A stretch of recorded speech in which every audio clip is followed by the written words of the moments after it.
professional broadcaster for Best in Boxing. So how you been holding up with the whole COVID thing? I'm okay, man.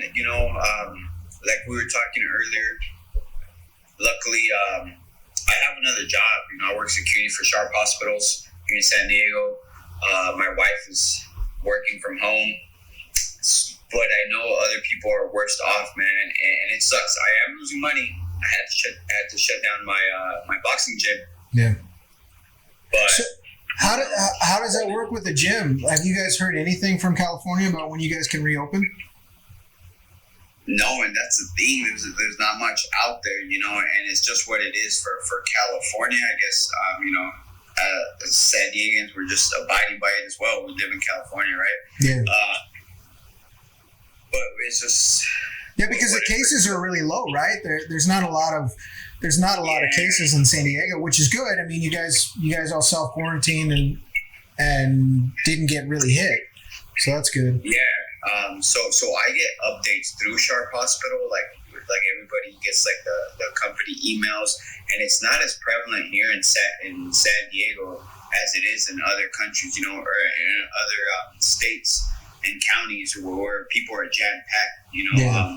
People did listen for the most part, and quarantine and stay at home and essential places that you need to go. Well, yeah, but for the most part, everybody did their part here in San Diego and California, man. California, Governor Newsom, he did a great job.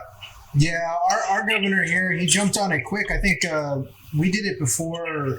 We did it like a few days before California, where they shut down the Strip. I know Mayor Goodman was not happy because, I mean, literally, if you drive down the Strip right now, it's the craziest thing. One, not all the lights are on to the casinos, and they literally have, like on the Forum shops, they have wood over the doors. Like they've shuttered the buildings. Really? Yeah, it's tripped.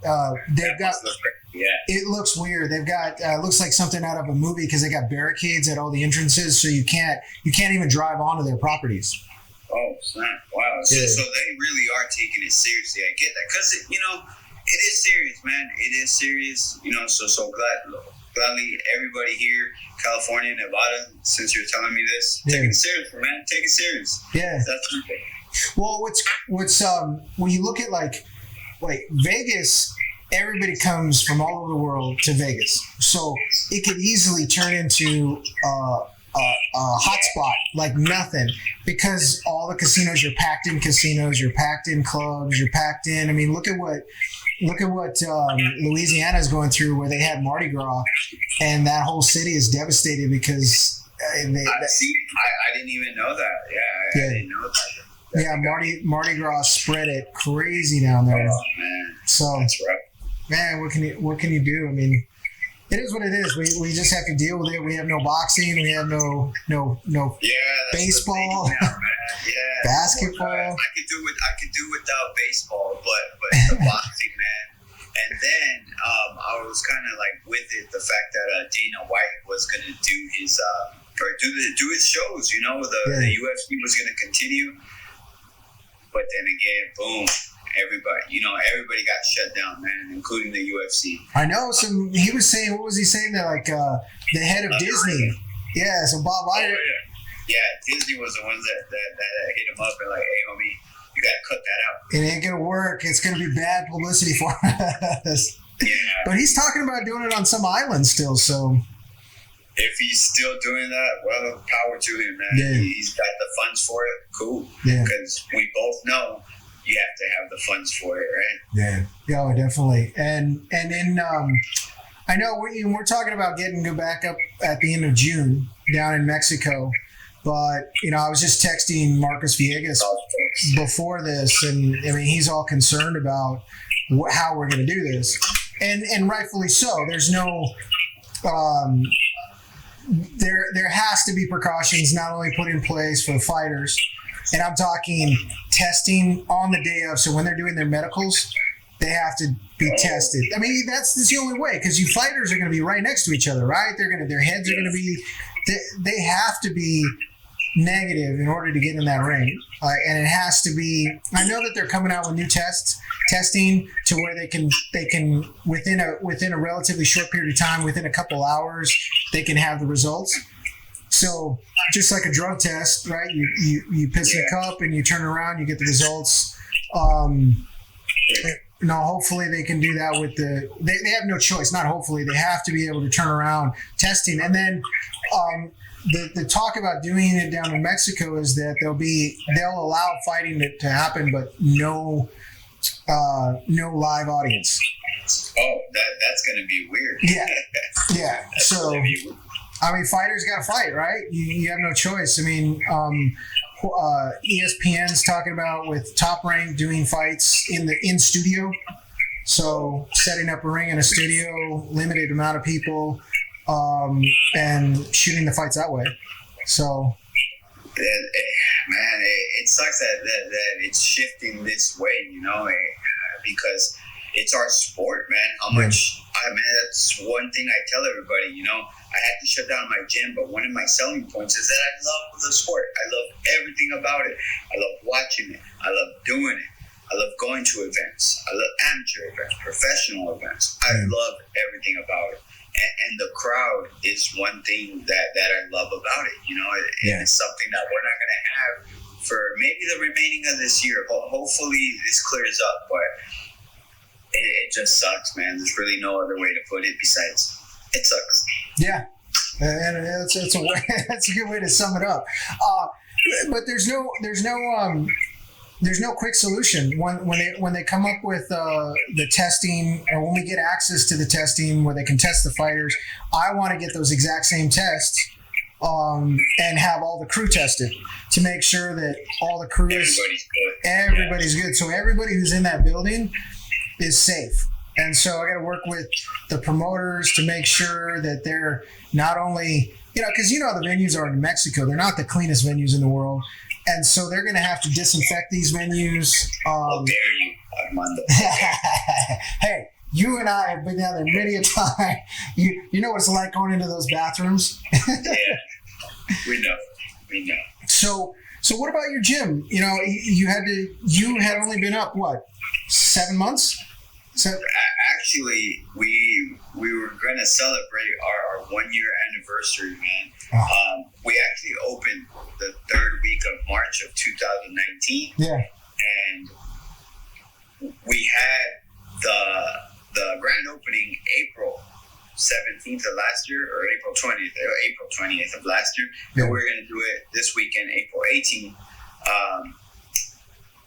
Everything shut down. Yeah. Nothing. So and what it was going to be was just a anniversary and a member appreciation. Get a taquero, yeah. get some good beer, and just kind of celebrate everybody. The fact that everybody has been making my business successful. The helpers that I have, my 2 workers, my 2 employees. 3 employees, including me, right? And just the members, man, and appreciate the members because, once again, I love this sport, man. I love everything about it, and just the people, the camaraderie that everybody comes together, and we're missing that right now. Are you able to keep in contact with the gym members to ensure that they come back? Are you doing anything online or working with them, or? I'm keeping tabs, as far as on Instagram. We're putting out videos. Adrian and myself, which is been my trainer my whole career, along with Sergio Melendres. But it's not the same, man. We're keeping tabs. Contacting people. I actually made a few phone calls at the beginning of the month. Told them what the situation is. And for the most part, everybody's good and on with it. We have a few feedbacks already as far as people getting antsy that they want to get back into the gym. Because we're putting out little training videos and stuff. So we're keeping tabs with our members and even other people that just follow us on Instagram. What are you guys gonna do when you do open as far as safety goes, so that people don't contracted at your gym? Are you going to have to limit the amount of people in the gym? Because I know that they're talking about that here, where they're going to limit the amount of people in restaurants and in public places. I don't know what they're going to do for gyms, because I mean gyms are in tight place. You pack a lot of people in, and they're tight places. Have you guys thought about what you guys are going to be doing? I have not really thought about it. At the beginning, when this was all happening, I put out to my members, to everyone, that we're doing an expanded cleaning. We're deep cleaning. As far as people keeping distance, you really can't. I mean, my gym is not a big gym. The bags are, 2 feet apart, 3 feet apart, whatever they are, right? Yeah. But they're close. They're close in proximity. You can't have that 6 feet. So I really don't know, man. I am worried if my business will be able to continue. But for now, just roll with the punches. We're all in the same boat. I'm not gonna take this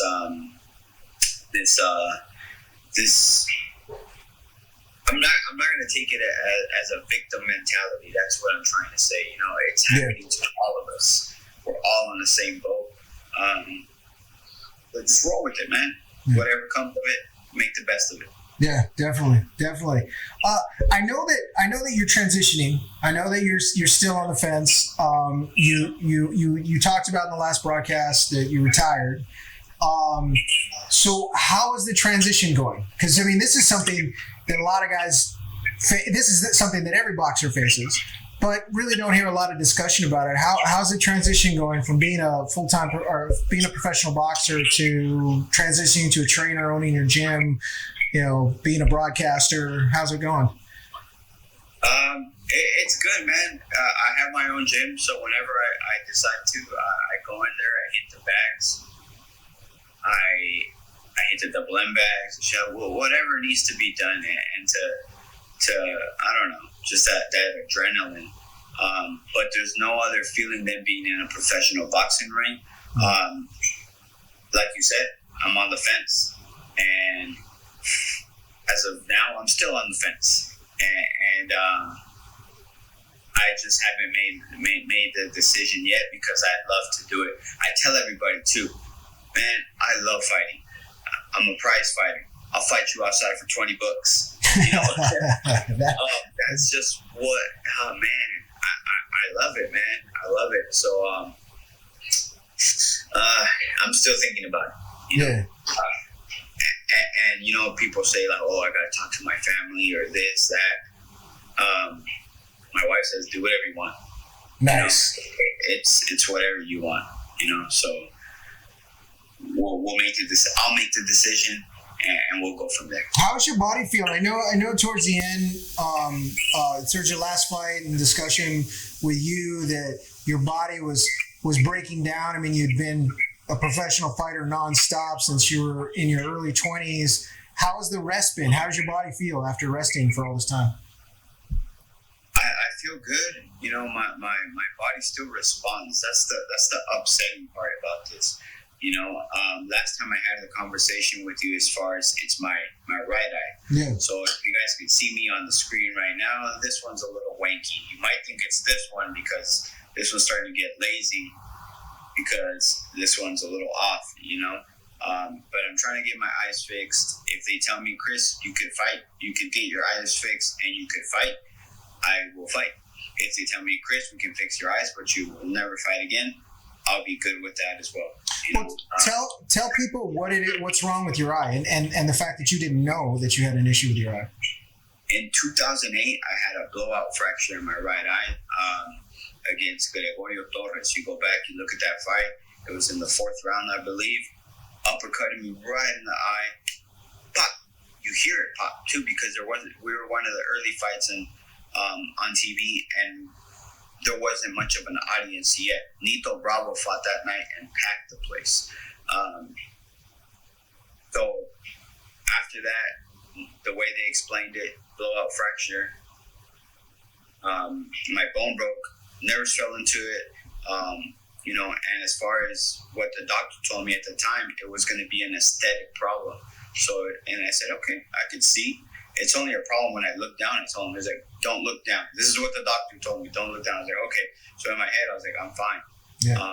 But later on, it's been a problem. It's been a huge problem. My depth perception is off. I reach for things and I miss them.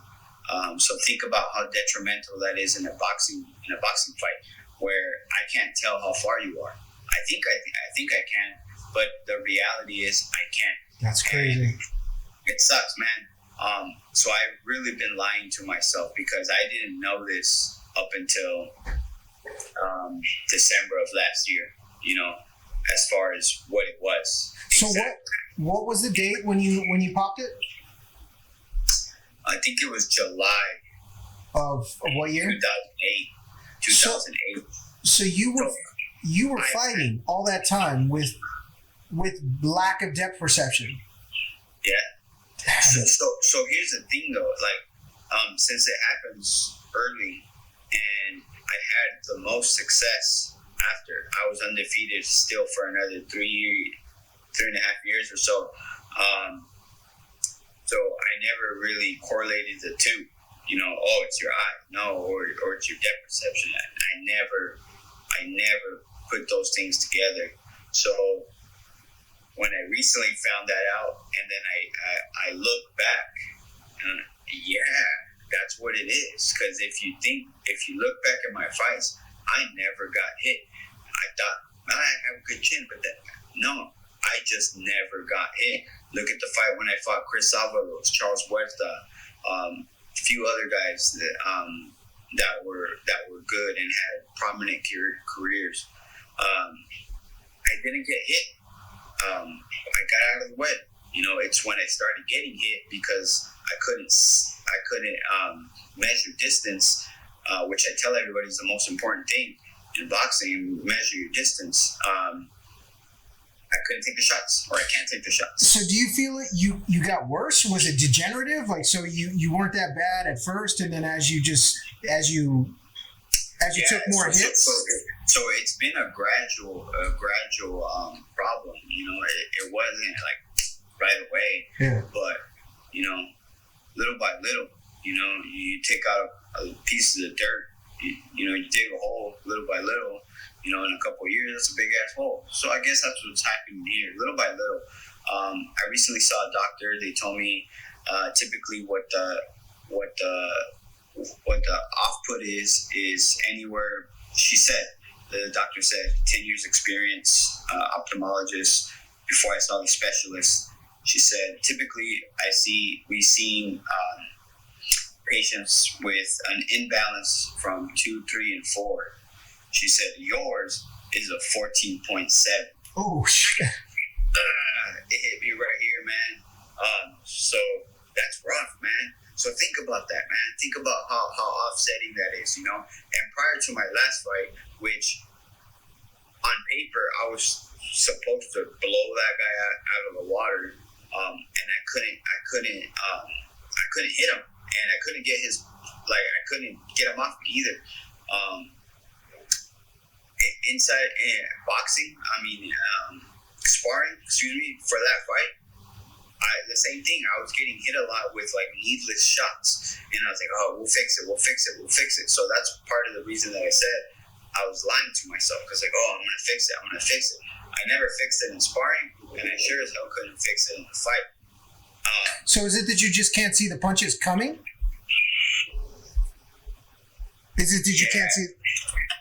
You can't I could see them, but I feel like you're further away than what you really are. Oh, so your reaction time is milliseconds off. So your brain hasn't even processed the fact that you should be moving yet. Yeah, that's crazy. And I tell everybody this one. So a young guy, which I'm training him, right? He's really good. He hits really hard. He's got 2 amateur fights, and he was helping me. I sparred, and then he was helping me the last round. I think actually the last 2 rounds, round 7 and 8, right? And then he moves a little funny, right? But obvious to me.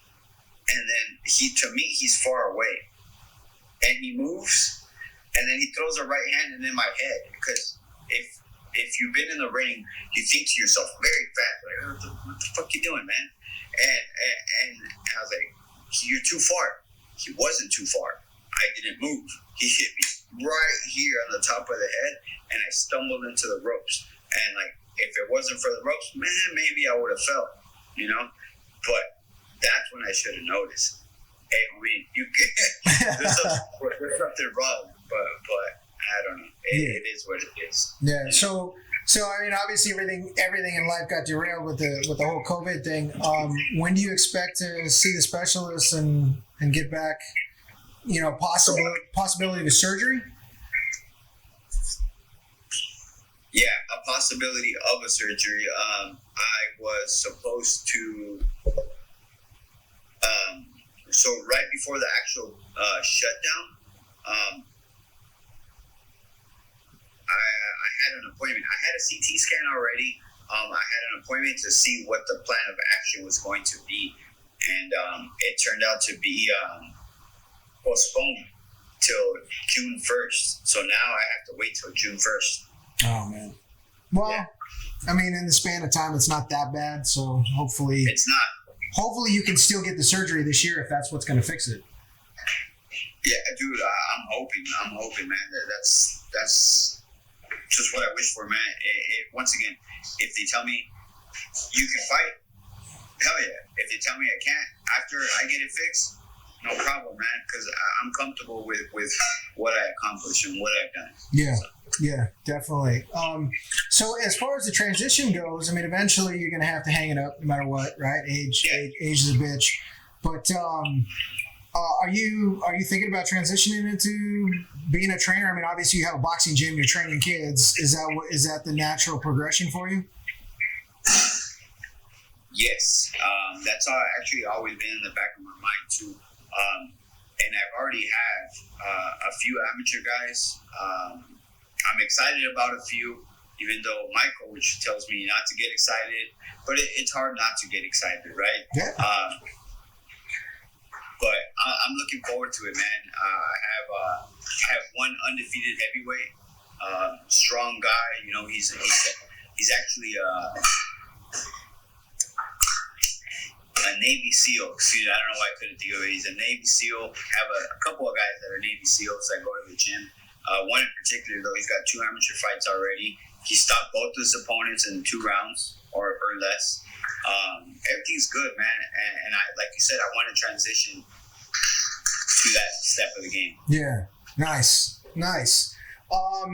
Well, then you also got your broadcasting career we're working on. That's another thing I'm excited about, man. I like it. I go back and listen to how I'm able to articulate what's going on in the boxing ring, and I think I do a fairly good job. You know, I'm going to continue to work at it because learning from Marcos Villegas, you have to work at it. I think he told me it's a muscle, and I'm like, yeah.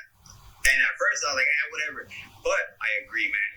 It's a difficult task.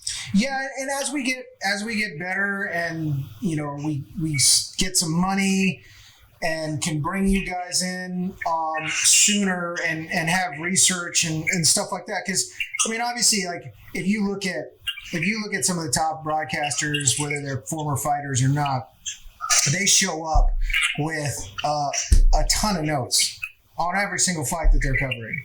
And I feel like that's my bad, in that, you know, we're very small. There's only 2 of us at the weigh-ins, and it's just I can't get as much information as I want. Try to get as much as I can, but really I can't get all that information that you guys need. And so when I feel like when I'm able to have a team there to be able to support you guys, and a producer that specifically assigned you guys and helps you guys out and puts all that stuff together, all of your games are a step up, because that's what the top guys do, right? They have all that support behind them. So yeah. You're absolutely right. As far as being prepared, and I think last time you told me that you could tell that I was a little bit prepared. Let me tell you how I did that. This is how I did it at the beginning of my boxing career. Is when they told you, hey, you're gonna fight this guy, but there's no video. right? Which happens with a lot of our fighters that, we have a lot of debut guys. There's no video. So what I would do is I would look at their box rec, I see who they fought, and if I knew who they were, great. If I still didn't, I would go by like, okay, well, he fought this guy, he's a power puncher, and then he got knocked out by him. Oh, he fought this guy and he went the distance with him. There's ways that I would break it down in my head. So for these fights, when you give me the fighters, I look them up, I box rec them. Who did they fight? What were their records? And then I just make my notes and just think about what I'm going to say about this particular fighter.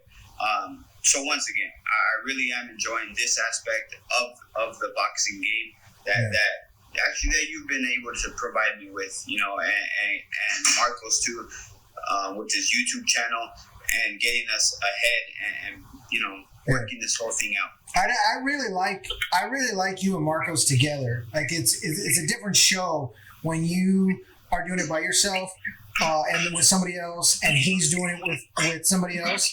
But when it's the two of you together, you guys work. It's just a good combo.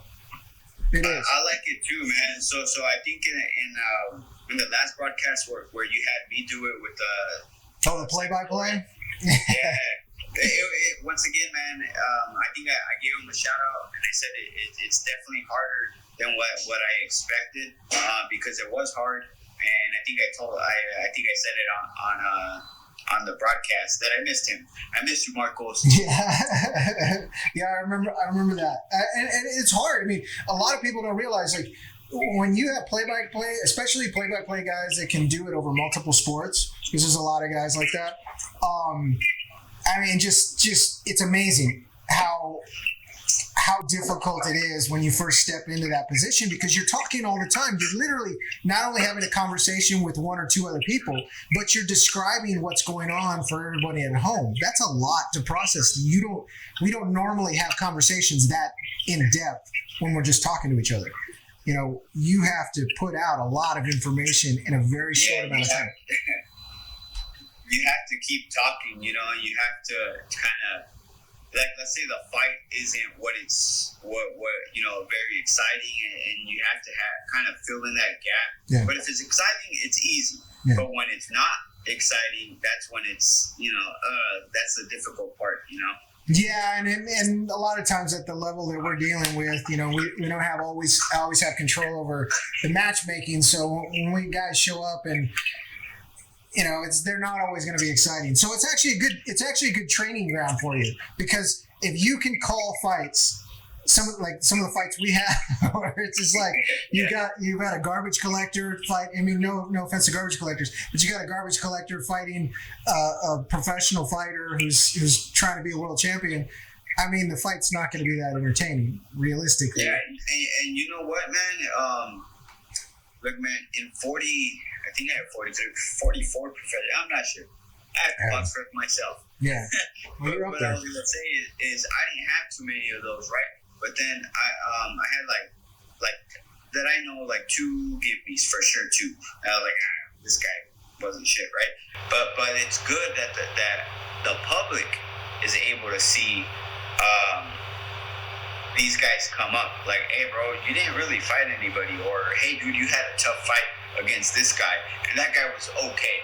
You know what I mean? Like show us something else. Yeah. I like the fact, I like your idea where it's going. Being able to see fighters from the ground up, because the truth is we don't see that. We didn't see Canelo. Maybe you saw a lot of his fights on Televisa. Yeah. A lot of people did, actually.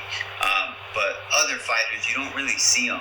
You don't really see their fights as they're progressing. You look at, like, say, Devin Haney, and the reason he pops up is because he fought so many times in Mexico to build his record, right? I didn't even know that. Yeah, if you look at him on BoxRec, I think it was like first 5 or 6 fights, if not more, were all down in Tijuana. And so he wasn't under a promoter. I think it was just him and his father, and they were putting fights together for him. Well, like if you talk to Bob Arum, like Bob Arum's not going to let him fight in Lomachenko. He's already said that because he feels he hasn't earned the right yet, right? And part of the argument is that, you know, I've talked to several people who've had issues with the fact that he went down to Mexico and he fought a bunch of nobodies. But if he had that recorded to say, look, they may not have had the best records, but they were developmental fights and they were tough fights, because you guys talk about that all the time on the show. We have some guy that's fighting against a guy that's 5-0, and this guy is, you know, 4-15. Well, yeah, he's got a shitty record, but he's also very experienced, and he gives your fighter or the fighter that you're building that experience that they need to take him to another level. And a lot of people don't get to see that. They don't understand that 4-15 doesn't necessarily mean it's going to be a bad fight, because you're developing. And so I feel like with what we're doing, we have these 4-15 guys going up against a guy that's 6-0. People get to see, oh, okay, that guy legitimately could fight. He's got a terrible record, but he gave rounds to the fighter, and that's what you're looking for at that stage. You want your guy to gain the experience. And I love the fact that, you know, 20 years from now, if we have somebody who develops into a world champion, people can look back at his first fights and be like, oh shit, okay, this, and watch the progression in the skill set develop. And that's the whole point. And that would be the best case scenario, right? Yeah. If that were to happen with one of the guys that you've, you know, invested time in. Yeah. For whatever reason, his name escapes, but he's from Kamalu. Oh, Mario Mario Ramirez. Yeah. There you go. That was quick. But like example with that guy, and me calling a couple of his fights, and even before that, seen him fight before. If he makes it to fight for a world title, you're gonna, and they can go back and see the progression, like little by little. Oh, dude, this guy got better every fight. Oh, he put on exciting fights his whole career. Yeah. You know what I mean? Oh, dude, that would be good, man. I have a lot of hope in that kid. I mean, I don't have any investment in him. Like, I just have hope for him as a human being, as a professional. Like, he has no train. I mean, he's got a trainer, but it's like a part-time, like, just to help him out. The kid trains himself. Oh, I didn't know that. He basically trains himself. So everything that you're seeing in the ring is him figuring things out. He's learning on the job. He did have a bigger amateur career than most guys. So he had, I think he had like 60 plus fights as an amateur. But to turn pro at 17, step up, lose your first fight as a pro. I remember he was bawling in the locker room. Yeah. I mean, it's got to suck, right? He's passionate about it. He wants to be a world champion. He's going to be one of those guys that steps up and beats a Devin Haney, because Devin Haney's not going to take him serious, like, because he comes from nothing. He's a poor guy from Mexico.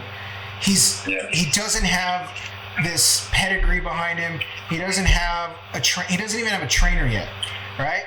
I mean, I can't wait to see when he gets a trainer and to see what he's capable of. Because I saw that too, he has all the skill sets, right? He's got it there. He just needs to be fine-tuned, and he'll step up and surprise somebody one day. He's just going to be one of those guys. I feel like he could be, and he's humble too. He's definitely confident, but he's a humble kid. He's come from nothing, and he could be, who knows? Maybe he turns into a Barrera one day. You never know. Once again, man, best case scenario that would be, you know, somebody that you followed with, you know, with your little startup, you know, that's what you want. Yeah. That's what you want. Yeah. And he's young, so we'll see. Yeah, man. And you know, the biggest thing for me about that kid is he's an exciting fighter. He's not boring. You know what I mean? He's not boring at all. He puts on exciting fights. You know, the fights are getting tougher, and he's doing a good job. So I just, like you, man, wish him the best. Yeah, definitely. No interest in it or no investment in him. Just wish him the best. That's it. Yeah, he definitely had. He showed it. His last fight was against a guy who was 10-1. I think it was 10-1. So that was a step up for him, right? And he showed he had another gear. I mean, he was able to weather that guy's power and his aggressiveness, and then slowly just pick him apart. And by the end of it, he was making it look easy. So and that again, that's with no training. I called that fight and with Marcos. Yeah. And I enjoyed it.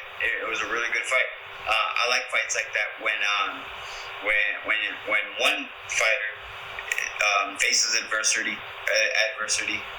and then he manages to overcome it, and then by the end of the fight, like you said, just kind of like just dominate.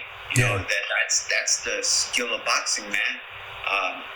That was a good fight. Yeah, that was a really good fight. Now, I feel like that's his best fight, and I know they're working on trying to get him a visa so they can come and get a U.S. coach to train him. So hopefully, he was actually supposed to. Again, another thing COVID put off.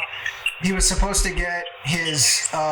He was supposed to have his visa screening, but everything stopped.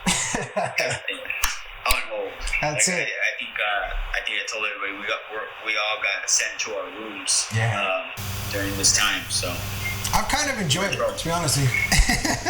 It's been, I don't have kids to deal with though. Oh, dude, look, man. I'm 33 years old. My kids are 14 and 9 years old. The 9-year-old's about to be 10 in a few months. But they leave you alone, man.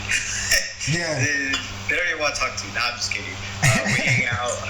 We've been having dinner more often. That's cool. You know, we've been playing, board games and PlayStation together. Like, it's cool, man. Like, just like I'm making the best of it. We're having a good time. You know, it's cool, dude. It's really good. Little reset button. Definitely. Yeah, actually, that's been the nice thing about it is that that's a lot of people. They're spending more time with their family, and I think we've lost that along the line because we're all workaholics. You know, we all work so much. You got to pay the bills. So, well, with that, I'll let you get back to your family. I appreciate you taking the time, especially on short notice, to hop on and talk some boxing. You talk boxing, yeah. I will always talk boxing, man. And just pick me up and I'll talk boxing with you. But I was going to say is, you knew I was available because we're all under quarantine. Right? Yeah, it's easy. Everybody's available right now. Hit them up. And if they don't do it, it's just only because they don't want to. Exactly. Well, I feel bad because this morning I was supposed to do one at 11, and I got reading a book, and I had my phone upstairs, and I didn't realize what time it was. And so I was like, oh shit, it's almost 11. I come upstairs, it's 12 o'clock. I was like, oh, I felt like an ass. You should feel like an ass. Oh yeah. That's why you're a good person. Hey man, thank you, bro. Thank you. Let's continue to do this. You know, I've told you before. I'm gonna tell you here. I am with you every step of the way, man. I appreciate that. I'm happy to be a part of this journey. I enjoy calling fights along with Marcos Villegas, and I enjoy working for you, man. Yeah, I definitely, like I said, you two together, I think are an awesome combination. As we get bigger and you guys develop in your skills at that, I think you guys will be a top team, a broadcasting team together. So I'm looking forward to seeing that day where it's like they've got you as, you know, if there's rankings for broadcasting team, you guys will be right up there at the top. So that's the goal. Oh, yeah. That is the goal, man. Thank you, man. Once again, thank you, bro. I appreciate it, man. It was nice to talk to you. It was a good time. Definitely. We may. You know what I'll do is I'll see what Marcos is. I'll get all three of us on together. Dude, that'd be good, man. That'd be good because I seen his little quick works with people, just talking to people, FaceTiming them. So maybe we can do the same, right? Yeah, definitely. So okay, cool, man. Then I'll talk to you. I'll talk to you later. Stay safe and out of trouble. Always do. Okay. Have a good one, bro. bro. All right, you too. I'll talk to you soon. All right.